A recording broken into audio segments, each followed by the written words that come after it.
All right, let's see if this fits. Crap.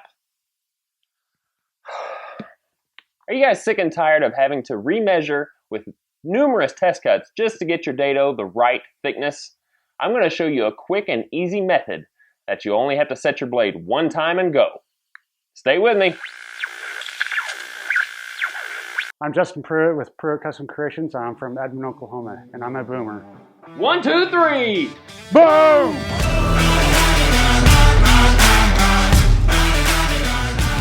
Now let's just say you have a piece of plywood that you need to make a couple of dados in to accept another piece of plywood adjacent to it.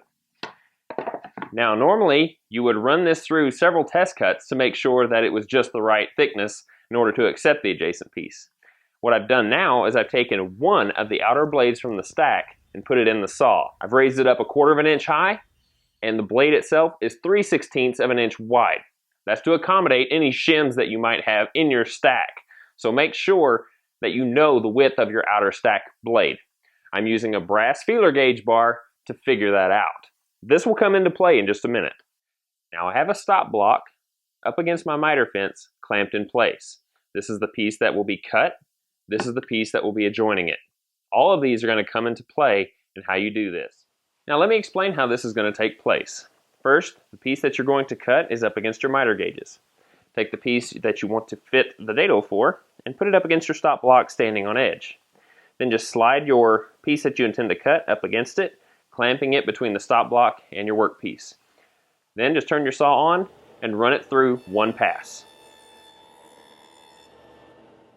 Next, just remove that piece out and then slide your workpiece into the stop block. Now, what this did is it slid it over the exact thickness of this piece of plywood you're making the dado for. However, it moved it to the same side of the blade as we originally cut. However, we want to measure on this side of the blade now.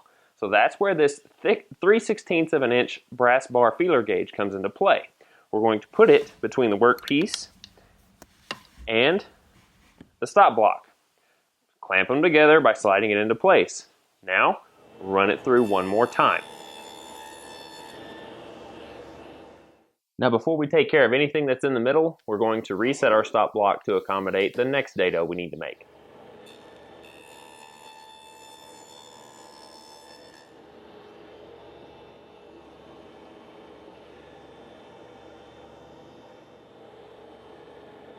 Now just repeat this process for as many dados as you have, using the piece that you plan on adjoining with it as your feeler gauge. So if it's a 1/2 inch piece of plywood, that's what you would be using as the feeler gauge.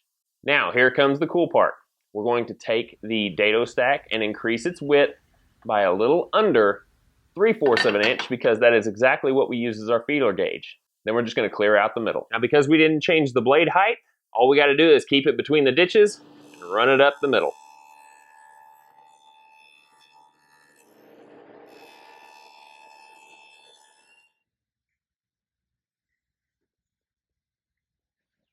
And that is how you make a perfect dado without having to measure the thickness of your dado stack. I hope you guys like this little demonstration. And for those of you that are curious, if you have a piece that is wider than what May can use with your miter fence, you would just apply the same method with your fence. Use the piece that you're wanting to make the dado for, put it between your fence and your workpiece, run it through, take your workpiece out, then instead of using the feeler gauge, cut a piece that is 3/16 of an inch or whatever your blade thickness is and put that between your workpiece and the fence. And then run it through again.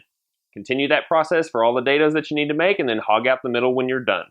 Now this method is perfect to save you some time on smaller projects. However, if you're making cabinets and batch cutting everything, it's probably best to set up your dado stack one time with the exact thickness and you can just hog it all out at one time without having to make multiple cuts. But for smaller projects and a little bit of a time saver, this is perfect. So guys, thank you for joining me. I hope you enjoyed it. I will see you on the next Jointed episode. 1, 2, 3, boom! Bang, bang, won't stop till we're legend.